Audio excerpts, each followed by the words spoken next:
The broadcast is now starting. All attendees are in listen-only mode. Hello everybody, welcome to our Pandora's Box 2D warping today. I would just like to introduce Thomas, my colleague. He will help me answering your questions. Please ask if you have any questions in the chat field. Hello. Okay, hello. So let's start. Oh, sorry. With our webinar content. So we will talk about the warping today, what is warping and the differences between 2D warping and 3D mapping. And after that, we will talk about the basics on projection, the important points. And at the end of our webinar, we will warp together on the curved screen you can see in the camera. With one projector. So let's start. What is warping? We talk about the keystone in the last webinar, the keystone and the soft edge. So the keystone is the linear distortion and it can only be used on a flat screen. It is actually the horizontal and vertical correction. So we cannot do anything more with the keystone. The keystone is only limited to a flat screen. And this is where we have to use the 2D warping. 2D warping is for the nonlinear distortion, and it could be used for any real object. So like you can see on the projector here, it is projecting on a sphere. So that's possible to do it also with a 2D warp. And the 2D warp is where we have to correct, we can use it for the correction in the two-dimensional distortion. So this is where we have to use the X and Y axis for the correction. Actually, it is for, it is actually what we have to do with the warping is to put every pixel to the correct position. So that's at the end it should look in horizontal and vertical lines perfect and linear to the end result. And this is where we have to use the warping. So we have also the possibility to move the single points there, which we don't have with keystone. Let's go to the next slide. The 3D mapping. The 3D mapping is where we have to use the 3D space for it. So we have to extend our coordinate system with a z-axis. And there we have, you have to imagine, we have the real 3D object, like you can see, which is the cube here. And we have to find out the projector position and the orientation of the projector and the way it's looking to our 3D object, including our opening angle, the field of view. That's why we have to use the 3D mapping if we need to find out the projector position and the orientation. And it is just what we are simply doing here is to find Pandora's Box camera position and orientation to define the relation to virtual and real real space. Okay, do we have any questions so far, Thomas, to these topics? Not yet, Pari. There's no question, actually. Thank you. Okay. Then we go to our next slide, the basics on our projection. So what is the best position of the projector? We have to find out the best position of our projector because we want to have as less as it can be the distortion. And this is very important to find out the best position of our projector. The next very important thing is to find out the right and optimal focused point. So if we have different depths or we have screwed angles, then maybe we can use more projectors for the focus, for a better focus, or we have to find we have to compromise between different depths and find out the best or optimal focus, the efficient focus here.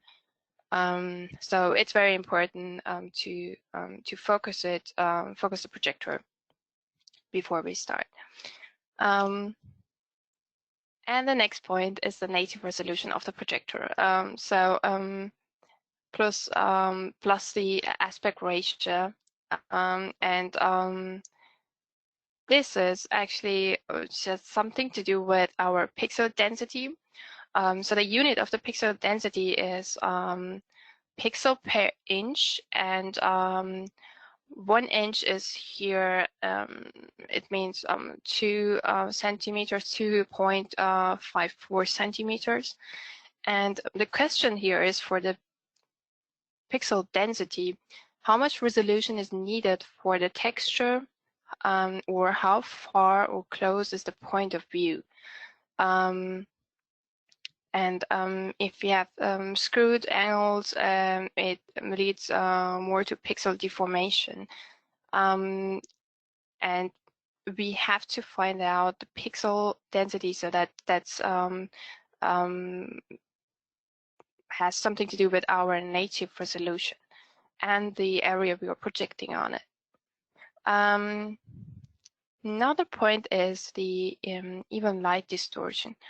So, for example, if you have 2 projectors and the result we want to reach is at the end. So the goal is to have a projection which is as even as it could be. That means if you have different projectors, we have to ask ourselves, do they have the color difference? Do they have the same quality? Is it the same lens we are using on both of these projectors? What is about the distance of the projectors, and so on? So we have to correct all of these points to have an even light on the projectors. So or work if we have color differences, working with RGB effects in Pandoras Box to correct it in the projectors somehow to have at the end even result. The next point is our black level. So sometimes you can see on the overlap area, if we have 2 projectors and we have an overlap area, the black is on the overlap area a little bit brighter than the sides. So what we can do here is to use maybe the function inside of the projector, or we can also use a white image in Pandoras Box to correct it, and to do the sides a little bit brighter, and match to the overlap area. So this is what we have also to think about it if it's distorting, if it's a point we have to correct or not. Another important thing on our projection is the test pattern or the test picture. because the projection is actually, if you have multiple projectors, you will have, and you want to show one image or one video in there, you will have a larger texture. So there we have to calculate our soft edge areas if we have the soft edge area, and the resolution of our test pattern is matter, and also the aspect ratio of the texture is very important because it has to be in the correct aspect ratio. Also for the test pattern are important if we are using cycles, colors, lines, grids, text. And at the end, it is a very important point because there we can find out if we have calculated everything right, and we can use it as a template for our content creator to create our content in this style with the same resolution or aspect ratio or the overlap areas we have calculated.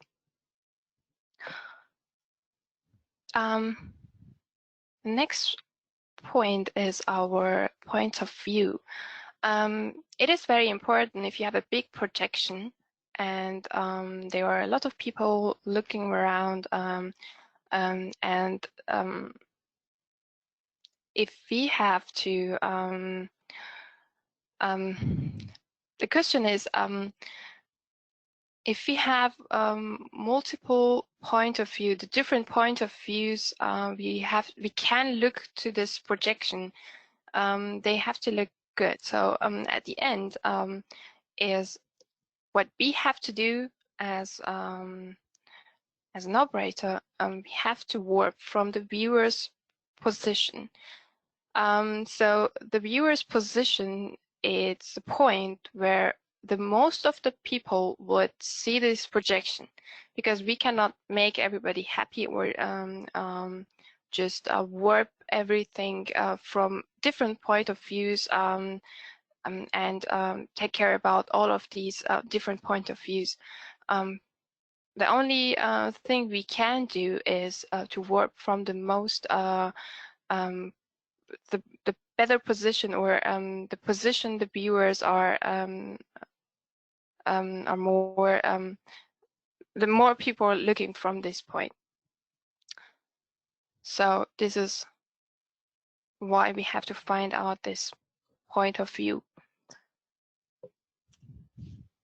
I know most of you are working with projectors and doing the warping and soft edge or keystoning within the projectors.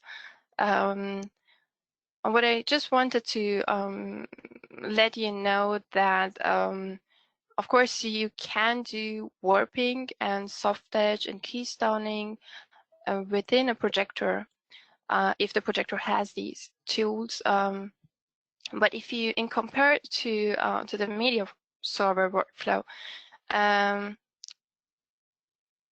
media server has a faster response, and personally, to me, it is a better or flexible work flow if you're doing it with a media server. You can change things faster, correct things faster in the media server than in the projector. But at the end, you decide where you want to do it. The next very important point is the factory reset. Please do the factory reset always if you start projecting or warping, or you want to start, you have multiple projectors and you want to start keystoning or warping or doing the 3D mapping. Because it could be that some settings are saved there, like keystone, like more warp or color changes, a lot of things that could somehow influence your work at the end, and it's better to not to have it and have a clean projector, or begin with a clean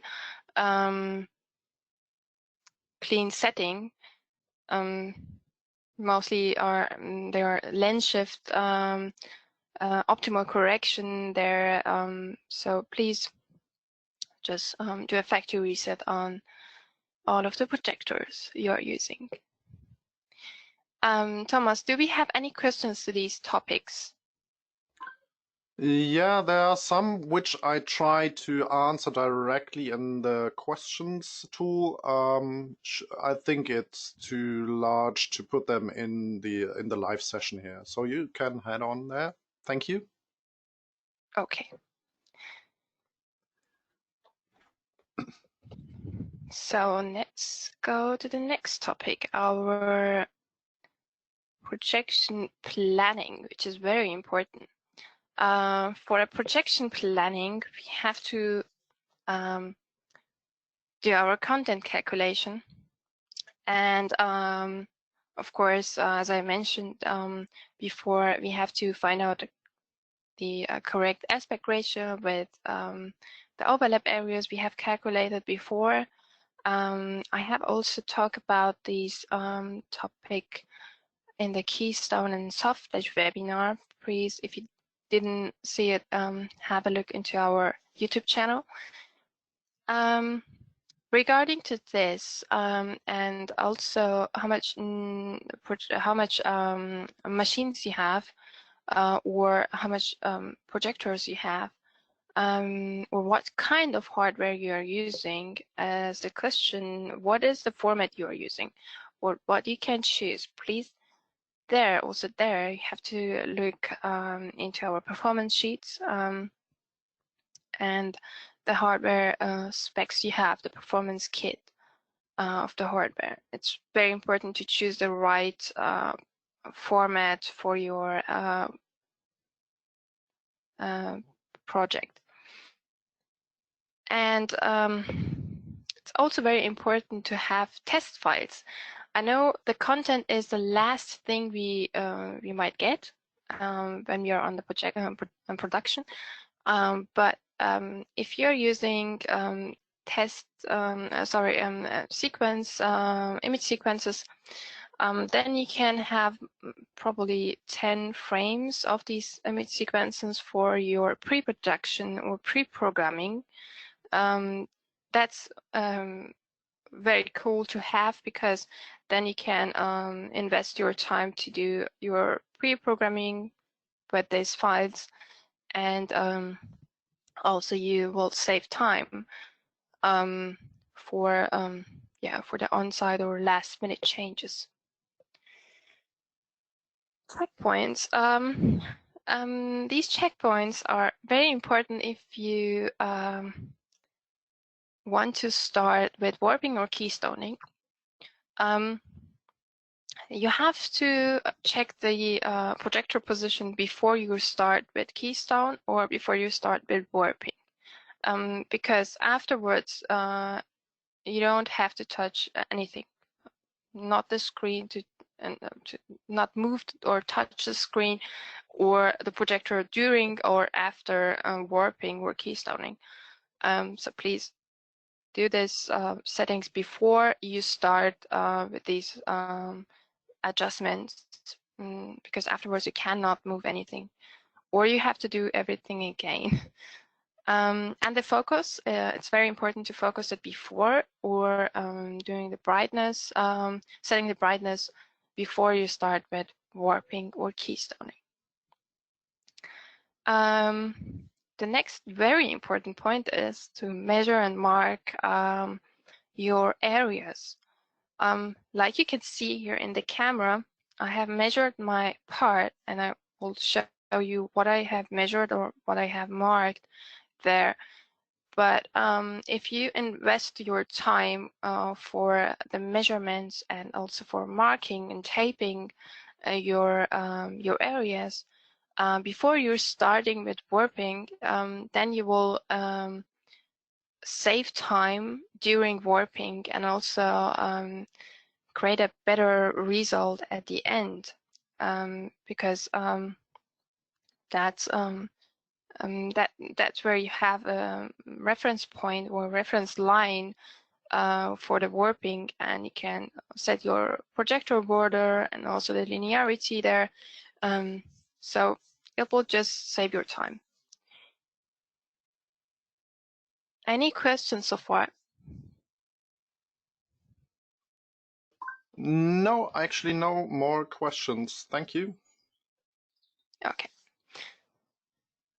Let's go to our demo setup. As you can see on the curve screen, I'm projecting only with one projector, and the projector is connected to the DVI and the compact player, and the compact player is connected to my laptop, and my laptop is the manager. Here, I have talked about the measurements and the marking scenario. So what we have to know is our native resolution. Here's my native resolution, 1280 by 800 pixels. So, and the size, or the curve screen dimension, or the length is 110 centimeter, and the height is 37 centimeter. So if the height is 37 centimeter, it would be equal to my 800 pixels in height, the native resolution. So I have to find out the width of my native resolution. How much centimeters should I plan for my for this site, for the 1280 pixels? So I just calculated for you. I just multiplied the 1280 to the result of the division 37 centimeters divided by 800 pixels, and it just gave me the result 59.2 centimeters, which is here what we can see, what I have marked here. So just for help, I also marked and measured the middle points for the sides and also for the top and bottom, because I wanted to be accurate on my linearity. You cannot do it also if you have one projector, or you have multiple projectors, or if you do not want to mark it, or you have not the possibility to mark it because you cannot reach the wall, whatever it is, you can use a laser with the horizontal and vertical line as a straight line as a reference for yourself for the middle. Okay. Then let's go to the next slide. 2D warping in Pandora's Box. The first way is to using the mesh editing mode of the preview, and it's only possible to do it in the version 6. We will talk about the mesh editing mode today, but there is also another solution which we have used with the other versions, like version 5, the Warper tool. And the Warper tool has not only the 2D warping, there are also possible to do the UV mapping, also the 3D mapping is possible there. So what we are, the Warper tool is an external tool which we can open on each output we have and warp it in 2D or do the 3D mapping. But for now, since we have the mesh editing mode in the preview, we are not using the Warper tool anymore for 2D warping. It is only for 3D mapping. and we wouldn't talk about the warper tool today, we will just follow the first mesh editing mode and the and the functions there. Okay, mesh editing mode is a mode in the preview, so we can choose it in the preview if we just select this icon or click on this icon. This is the mesh editing mode on the left side. And you see on the top side a lot of buttons here, and these are functions we can use for modifying the meshes. So the first one is to modify the submesh. I will talk about the submesh later if you have created one. On the mesh file, we can also have some points, some control points. They are called FFT points. And there we can also select these icon to only modify the FFT points. The next icon is to modify the vertex, so the mesh points. And the next three buttons here are actually only for move, rotate, and scale the points. So for this, you can also use the shortcuts 1 to 2 for move, rotate, and scale. And here you can choose your created warp file or mesh file if you have created one, like there. And select this. If you have multiple mesh files, you can just select and filter only one to work and modify this one. Here you can also lock the axis, and there you can show the gizmo. If you click on this, the handles gizmo. This icon is only for showing the wireframe, the FFT wireframes, the FFT visibility, and the next button here is also for mesh visibility. And this little button is when you have multiple outputs and you want to have the mesh visibility on all of them. So we talk about the mesh file. We have to create this mesh file, of course. It was just a preview I have showed. The editable mesh in Pandoras Box can be created in two ways. One of them is if you just click, do a right click in the project tree and create an editable mesh, and we will do it together when we go to the next step. And then you can, if you're just doing a right click in the project tree, you can create the editable mesh. And then you can assign it to a layer, like here. This is the media where you can place your picture or video, and here's for the mesh file. The next way is to, if you want to use it on the output, we can just enter the output and click on edit warp mesh, and it will automatically create for you, like you can see here, a mesh folder, a warp meshes folder, and inside of this folder you will see all the warp output mesh files, all the editable meshes which are created automatically for the output. So if we have a look into the mesh file, we can open it and you can see there is a surface created. So this surface is our first mesh file, which is inside of these editable mesh, because we have we can have multiple surfaces in one editable mesh. If you have a look into the first surface and select it, you can go to the inspector and then there we can set up the segments in X and Y.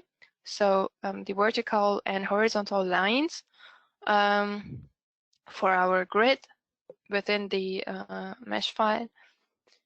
And we can set the size, the resolution of our editable mesh, or what it has to be. We can also set the position if we know the position, or the rotation.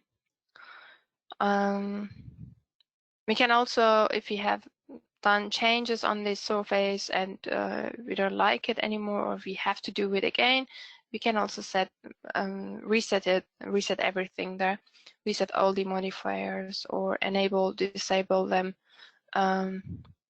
And here at the end, we can set up the control point counts in X and Y. This is where we have to set our FFT points. Yeah, and I will show you with our example how and why to set another number here. Thomas, do we have any questions so far?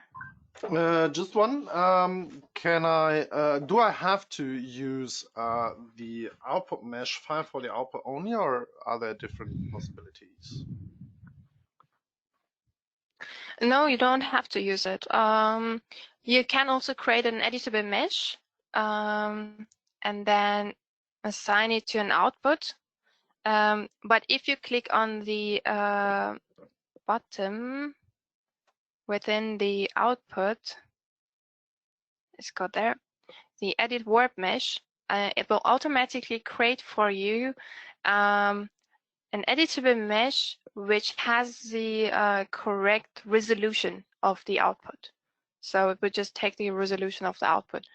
But you can also use the editable mesh you have created within the project tree on an output or on a layer. Great, thank you. That was it for now.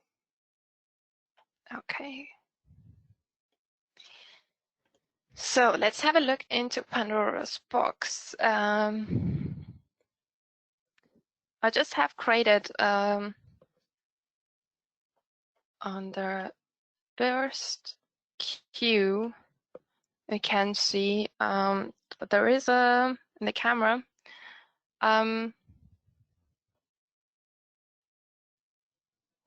oops, I think the camera is somehow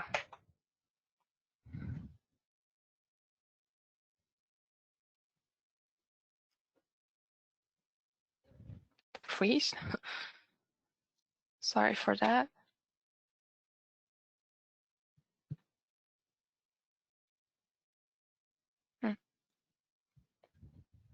Okay, now it's ready. I just created an editable mesh within the project tree. So just again to do it twice. Do a right click within the project tree and add editable mesh. Just add another one, and there we can give another name to this editable mesh and save it within our project on the asset and within the assets folder. So we will have our assets there, test mesh. It has the format CMS Edge. So there it is. And you can see I can open it and go to the surface. And it has the default values. It is always created in the resolution of your manager or your master. For me, it's 1920 by 1080, so this is why it's created in this resolution. And there I can change the segments. Let's go to the beginning There's nothing. So I can assign it into a layer and can go to the mesh editing mode. Zoom a little bit out and you see it's another resolution. And of course I can change it to my output resolution. Oh, sorry.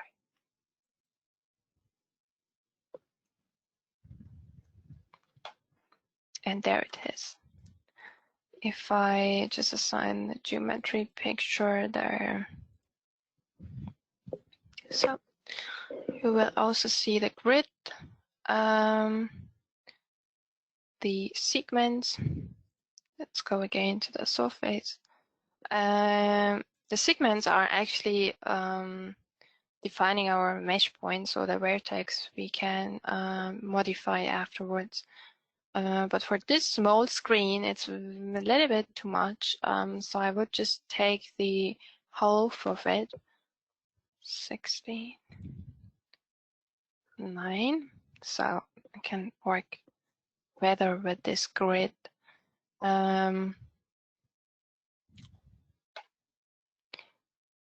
So there it is. This is what you have to do at the beginning of your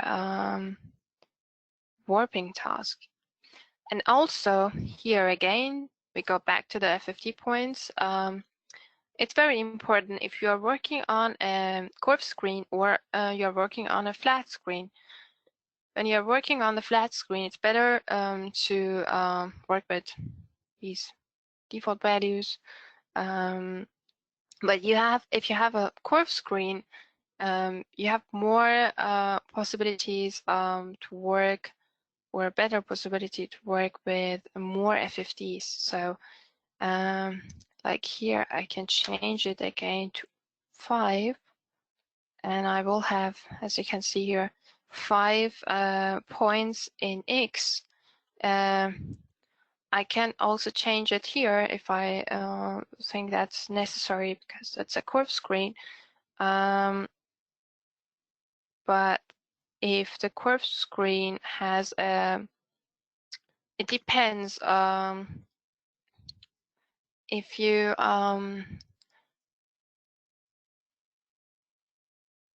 if your curved screen has a big curve, so like a big angle, then you will need more FFTs there, because you have to be flexible, and you do not want to touch every single mesh point. And what is the FFT is doing is just if we just move one of these FFTs, it will, you can see, affect the whole mesh. So that's very important.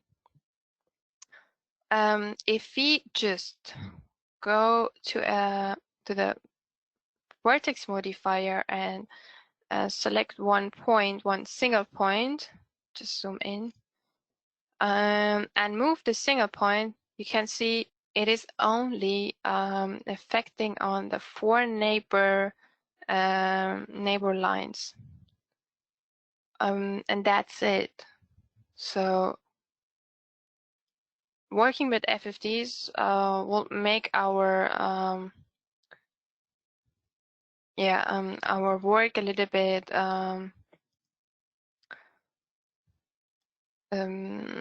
give us more possibility, and it would just make it a little bit better than working with single points, or touch every single point there.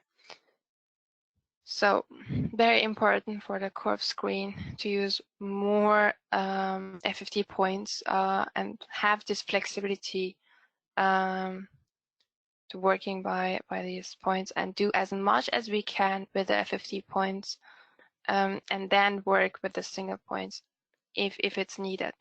If we have like an overlap area and we need to touch the single points within the overlap areas. Thomas, any questions so far? Yeah, I'm just trying to figure out how it's meant. So there's the question how to delete a grid in the manager mesh grid. And I think it's the question for the visibility. Maybe you can show the visibility for the mesh and FFT grids again. Yeah. So you can see here I am in the FFT modifier mode, and the FFTs are on. So I can see the FFTs, they are visible. If I turn them off, we can see only the orange points, the FFT points, but not the FFT lines anymore. So, and here again, this is now, these are the grid, it's the segments. We have set it up here within the inspector. So if I turn them on, you can see the grid in the preview and also in on our client.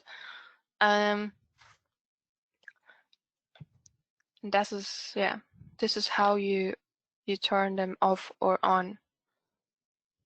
Does it answer your question? I hope so. Yeah, thank you. You can also change the editing wireframes. So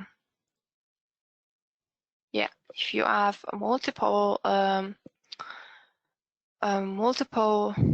projectors and you are working on multiple projectors, then you can use the editing wireframes to change the color here, to have a between the overlap areas, to have another color and to see on which grid or on which editable mesh you have to work.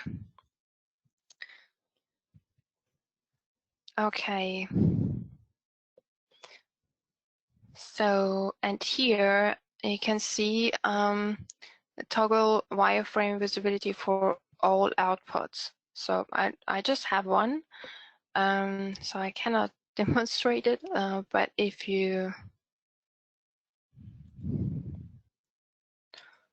maybe if I go there to just choose the outputs.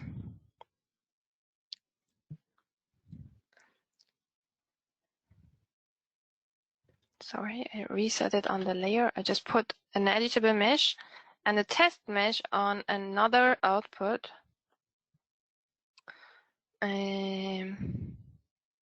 Yeah, and picture. Assign it to the layer. So, and I can go to the mesh editing mode. And there you can see here, I can now only see the wireframes on one output. But there, with this icon, I can have both wireframes on all of these outputs. Okay, so let's go back. Oh, that's good, and that's happened. When you're in the editable mesh mode and you choose a preview or an output to work on it, and you delete the mesh file which was placed there, then it will get this red point. So it will just show you there is no editable mesh to modify.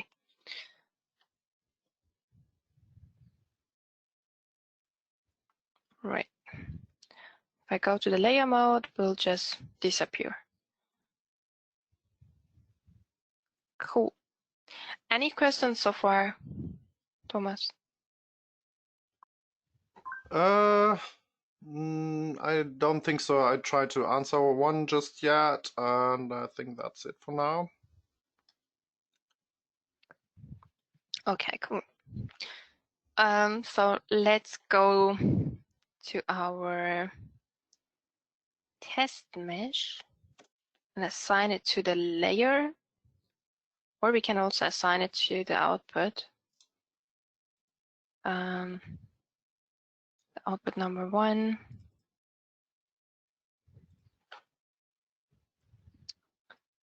And here is the geometry picture again. So I go back to the mesh editing mode and enter back again to the surface inspector. I just modified the FFT, but I just want to reset it again because I wanted to start from the beginning. Here I can set up 4 by 5 point, 4 by 4, 5 by 4 points. So we'll have an extra line there, or maybe 5. Just like it better to have more FFTs than lesser FFTs. Okay, what I can see here on my projection is that I have my reference points, so my markers, but the projector is projecting a little bit off. So it was the best zoom I could, and the best distance I could do it. I cannot zoom it anymore because then I will lose on the top side this part. So you have to be careful that you cover everything you have to cover with the projector. So I cannot move this projector anymore. So what I can do here is to start with the warping.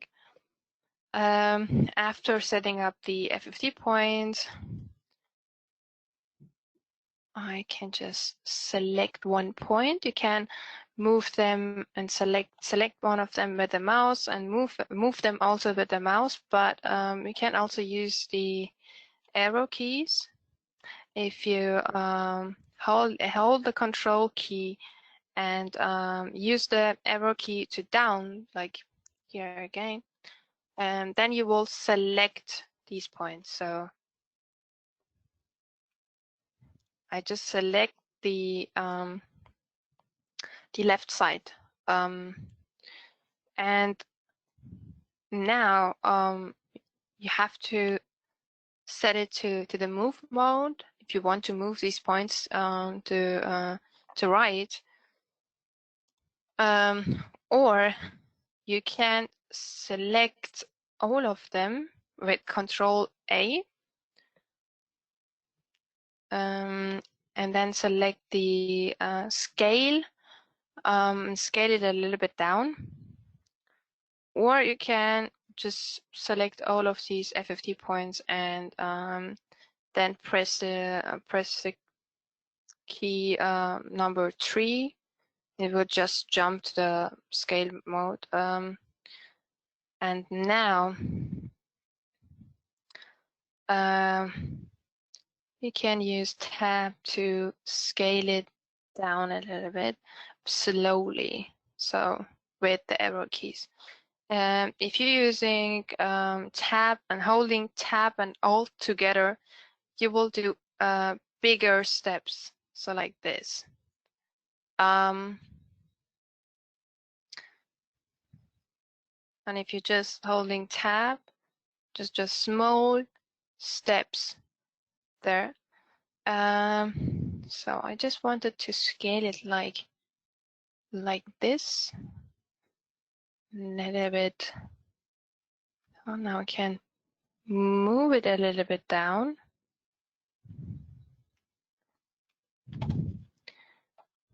So I have now to correct the top side only. So I begin with the first point from the left side. I can just take this and put it to the corner of my my marker. But as I want to have a good linearity, I can actually here take the second point with me to just make the lines a little bit straighter. So, and the middle line, the middle red line should be also on my marker. So again to the top side, second point. Also here, the middle point to down.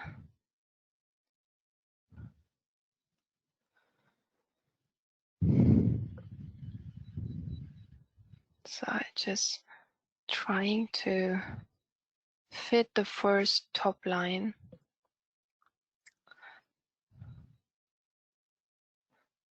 To the screen. So then the bottom side.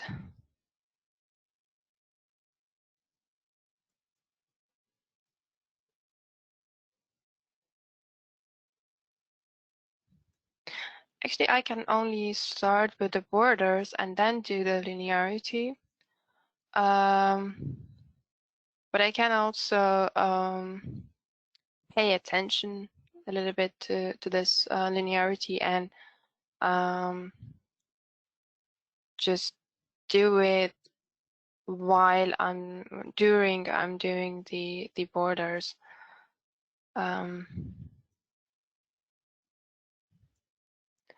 So, okay, now the borders are matching to my markers, but now we have to set up the linearity. You can see the middle line, the middle red line is not really accurate in the middle. Somehow it has a weird shape, so here I have to move a little bit down with these points. Also for the lines, you can see they are now straight.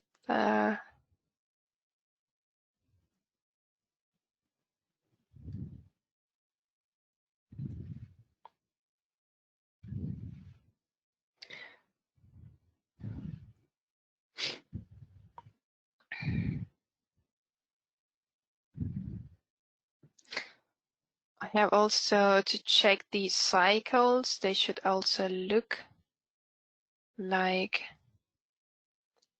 cycles, and they should have the same size on each side, because as you can see on the left side and on the right side, we have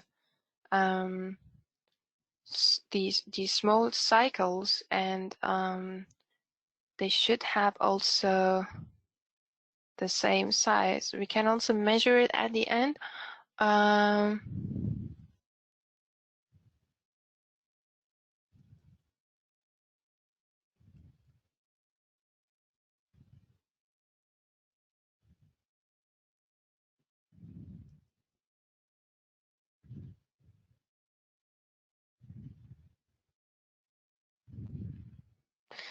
So now the middle red line is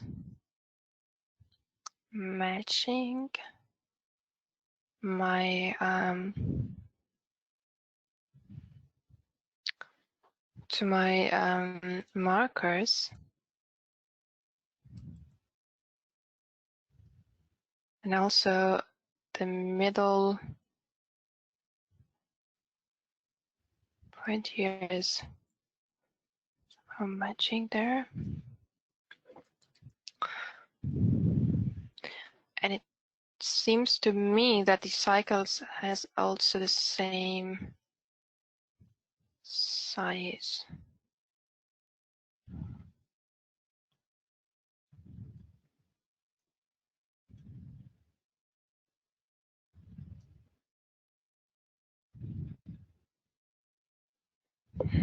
Okay.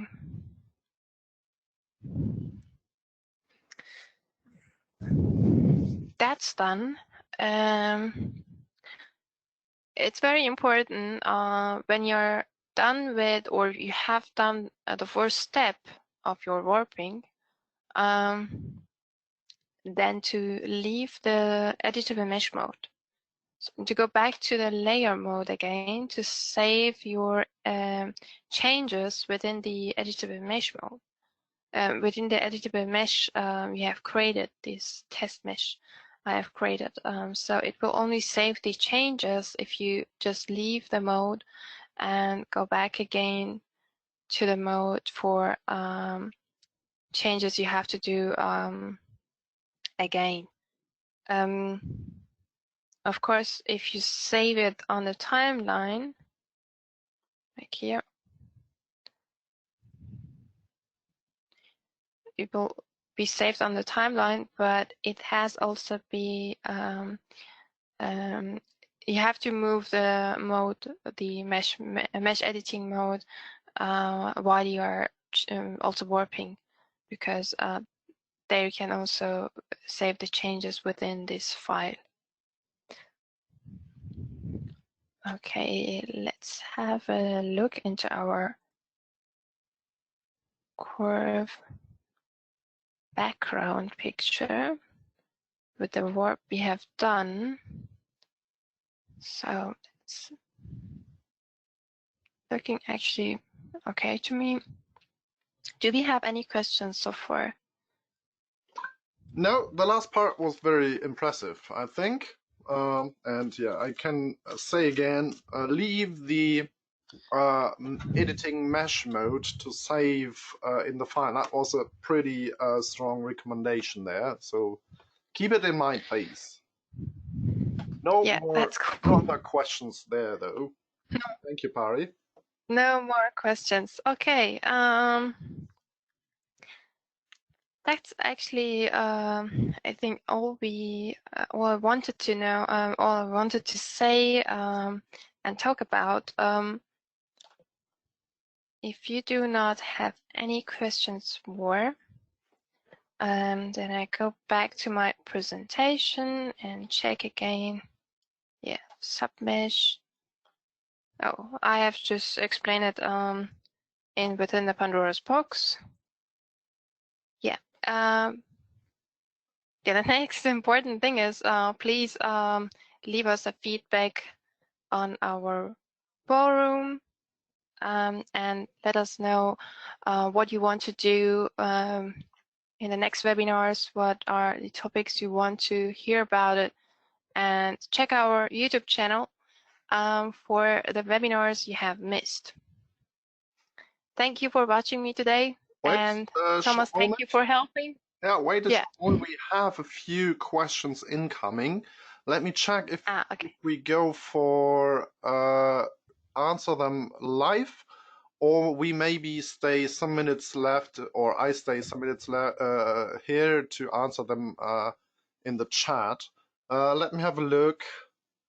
There's one question to show the black compensation tool. I think you're talking about the black level or the the black level of the projectors to adjust that. Yeah. I'm not sure if this is the correct webinar to do that. You can think about that, Pari, if you want to do that. And there is another question. Should I configure the mesh in the output, but in a different sequence? That's a good question. In a different sequence. So if you have a different scene or yeah, or maybe you can use a special sequence for the output settings or something like that. That's right. That's right. So you can create another sequence for your output and camera settings, and then there you can just set your output settings, and you do not have to extend your container anymore to 3 hours. You can just stop your now pointer within this container and yeah, have your settings. Thanks. Yeah. What do you think about the black level compensation tool should we do? I'm not pretty sure if this is correct here, so maybe I don't know. This is not an Maybe own, yeah. another webinar, maybe, But which one? or I don't know. you have to think about it. I don't know. Yeah. So this is actually not. I think it's a good idea to prepare that a little bit. Yeah. But yeah, you can write us an email to the support, and we'll be happy to give you support via email on that. So yeah, reach out to our support email address. Did I put it in there? No. Let me just shortly put it in here. support.pandorasbox@christie.com. There you go.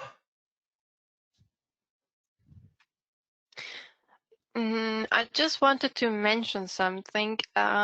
This was not actually a replacement of our 2D and training, 2D training mapping. It was just a part, and the most important points you have to think about it. But at the end, you have to practice it. That's a very practicing tool. So, and it needs experience. All right. So there are no more incoming questions. So I think we're good on that. Thank you, Pari. Very nice. Thank you, Thomas. See you next time then. Yeah, see you next time. Thank you. Bye-bye. Cheers.